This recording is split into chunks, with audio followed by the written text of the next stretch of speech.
Hello കൂട്ടുകാരെ, പുതിയൊരു വീഡിയോയിലേക്ക് സ്വാഗതം. അപ്പോൾ നമ്മൾ പറയാൻ പോകുന്നതെന്ന് പറയുമ്പോഴത്തേക്ക് ഇതാ നിങ്ങൾ കാണുന്നുണ്ടല്ലോ, പരുമലപ്പള്ളി. പത്തനംതിട്ട ജില്ലയിലെ പരുമല എന്ന ദ്വീപിൽ സ്ഥിതി ചെയ്യുന്ന ഒരു ക്രൈസ്തവ ദേവാലയമാണ്.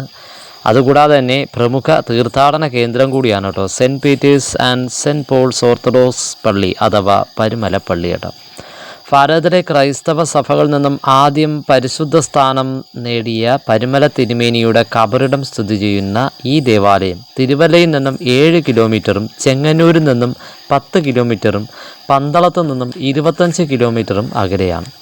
മലങ്കര ഓർത്തഡോക്സ് സഭയുടെ ചരിത്രത്തിൽ സുപ്രധാന സ്ഥാനമലങ്കരിക്കുന്ന ഈ പള്ളി പലതവണ മലങ്കര സുറിയാനി ക്രിസ്ത്യാനി അസോസിയേഷന് വേദിയായിട്ടുണ്ട്. ഏറ്റവും കൂടുതൽ തവണ കത്തോലിക്ക സ്ഥാനാരോഹണം നടത്തിയിട്ടുള്ളതും പരുമലപ്പള്ളിയിൽ വച്ചാണ് കേട്ടോ. മലങ്കര സഭയിലെ വൈദിക വിദ്യാർത്ഥികളെ പരിശീലിപ്പിക്കുന്നതിന് കോട്ടയത്തിന് തെക്കായി ഒരു സെമിനാരി കൂടി വേണമെന്ന് അന്നത്തെ മലങ്കര മെത്രാപ്പൊലീത്തയായിരുന്ന പുലിക്കോട്ടിൽ ജോസഫ് മാർ ദിവന്നാസ്യോസ് ആഗ്രഹിക്കുകയും അതിൻ പ്രകാരം അദ്ദേഹം കണ്ടെത്തുകയും ചെയ്ത സ്ഥലമാണ് പരുമല. പമ്പാ നദി എരമല്ലിക്കര വെച്ചാണ് രണ്ടായി പിരിഞ്ഞ് പന്നായി പാലത്തിന് കിഴക്കുവശത്തായി വീണ്ടും കൂടിച്ചേരുന്ന 10 ചതുരശ്ര കിലോമീറ്റർ പരുമല ദ്വീപിൻ്റെ ഒരു ഭാഗം നിരണം ഇടവകക്കാരനായിരുന്ന കരിക്കുപുറത്ത് കോരുത്തുമാത്തൻ്റെ വകയായിരുന്നു. അതിൽ നിന്നും 2 ഏക്കർ സ്ഥലം അദ്ദേഹം 1872 മാർ ദീവന്നാസിയോസിന് സെമിനാരി സ്ഥാപനത്തിന് വിട്ടുകൊടുത്തു. ഇവിടെ നിർമ്മിച്ച ഒരു ചെറിയ കെട്ടിടത്തിൽ താമസിച്ചുകൊണ്ട് മാർ ദിവന്നാസിയോസ് വൈദിക വിദ്യാർത്ഥികളെ പഠിപ്പിക്കുവാൻ തുടങ്ങി. വൈദിക വിദ്യാർത്ഥികൾ അഴിപ്പുര എന്ന ഒരു പഴയ കെട്ടിടത്തിലും താമസിച്ചു.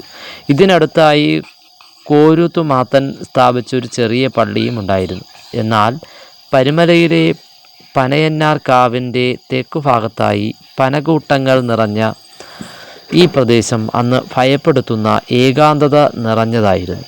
ഭൂത പ്രേതാദികളുടെ കേളീരംഗമായി സാധാരണക്കാർ കരുതിയിരുന്ന ഈ പ്രദേശത്ത് ജനങ്ങളുടെ ഭയത്തെ മുതലെടുത്ത് സാമൂഹിക വിരുദ്ധർ കവർച്ചയും കൊള്ളിവയ്പും നടത്തിയിരുന്നു. ഇതുപോലെയൊരു സ്ഥലത്ത് തന്നോടൊത്ത് പ്രവർത്തിക്കുവാൻ അനുയോജ്യനായി പുലിക്കോട്ടിൽ മാർ ദീവന്നാസ്യോസ് കണ്ടെത്തിയ വ്യക്തിയായിരുന്നു അന്ന് വെട്ടിക്കൽ സെൻറ്റ് തോമസ് ദയറയിൽ താമസിക്കുകയായിരുന്ന ചാത്തുരുത്തിൽ ഗീവർഗീസ് കറെപ്പിസ്കോപ്പ. മാർ ദിവന്നാസ്യോസ് മെത്രാപ്പൊലീത്ത ഗീവർഗീസ് കൊറെപ്പിസ്കോപ്പയ്ക്ക് റബ്ബാൻ സ്ഥാനം നൽകുകയും പരുമലയിലേക്ക് ക്ഷണിച്ചു കൊണ്ടുവരികയും ചെയ്തു. പരുമലയിലെത്തിയ ഗീവർഗീസ് റബ്ബാൻ വൈദിക പരിശീലനമടക്കമുള്ള സഭാ കാര്യങ്ങളിൽ മാർ ദിവന്നാസ്യോസിനെ സഹായിച്ചു വന്നു. പിന്നീട് ഇദ്ദേഹം ഗീവർഗീസ് മാർ ഗ്രിഗോറിയോസ് എന്ന പേരിൽ മെത്രാപ്പൊലീത്തയായി നിരണം ഭദ്രാസനത്തിൻ്റെ അധികാരം ഏറ്റെടുത്തപ്പോഴും ഭദ്രാസന ചുമതലയോടൊപ്പം ഷെമ്മാശന്മാരെ പരിശീലിപ്പിക്കുന്നതിനായി തൻ്റെ താമസം പരുമല സെമിനാരിയിൽ തന്നെ തുടർന്നു. ഇക്കാലയളവിൽ പള്ളിയും സ്ഥലവും കൂടി കോരുത്തുമാത്തൻ്റെ മുൻ നിർദ്ദേശാനുസരണം അദ്ദേഹത്തിൻ്റെ മക്കൾ സഭയ്ക്കായി എഴുതി നൽകി. പരുമല തിരുമേനി എന്നറിയപ്പെടാൻ തുടങ്ങിയ മാർ ഗ്രിഗോറിയോസ് പള്ളിയുടെ വികസനത്തിൽ ബന്ധശ്രദ്ധനായിരുന്നു.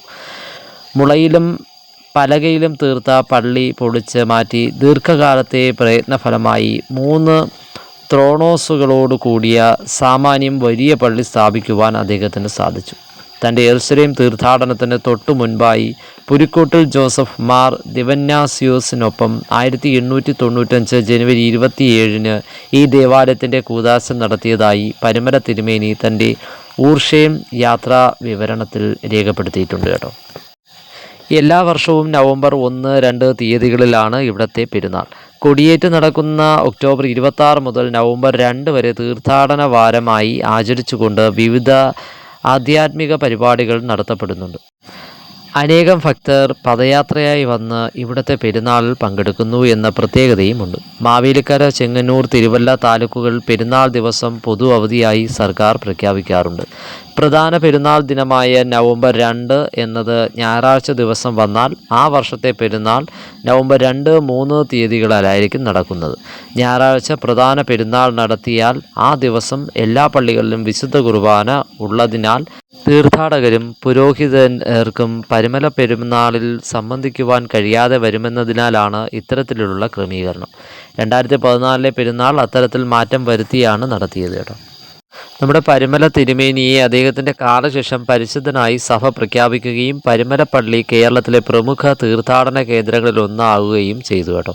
ധാരാളമായി വന്നെത്തുന്ന തീർത്ഥാടകരെ ഉൾക്കൊള്ളുന്നതിനും കാലപ്പഴക്കത്തിലുണ്ടാക്കിയ കേടുപാടുകൾ തീർക്കുന്നതിനുമായി കഴിഞ്ഞ നൂറ്റാണ്ടിലെ അവസാന പ്രധാന ഭാഗങ്ങൾ മാത്രം നിലനിർത്തിക്കൊണ്ട് പള്ളി വിപുലീകരിച്ചിട്ടുണ്ടായിരുന്നു കേട്ടോ. 1995 മാർച്ച് 19 ശിലാസ്ഥാപനം നടത്തിയ പുതുക്കാനുള്ള പള്ളി കേട്ടോ. അത് 2000 ഒക്ടോബർ 27, 28 തീയതികളിലാണ് കൂദാശ നടത്തിയത്. അപ്പോൾ ഇന്നത്തെ വീഡിയോ ഇത്രയൊക്കെ ഉള്ളൂ. വീഡിയോ കൊണ്ട് ഇഷ്ടമായവ ലൈക്ക് ചെയ്യുക, കമൻറ്റ് ചെയ്യുക, ഷെയർ ചെയ്യുക, സബ്സ്ക്രൈബ് ചെയ്യുക. തൊട്ടടുത്തുള്ള ബെൽ ബട്ടണിലൂടെ പ്രസ് ചെയ്യണമെങ്കിൽ പുതിയ വീഡിയോ കാണാൻ കഴിയുന്നതായിരിക്കും.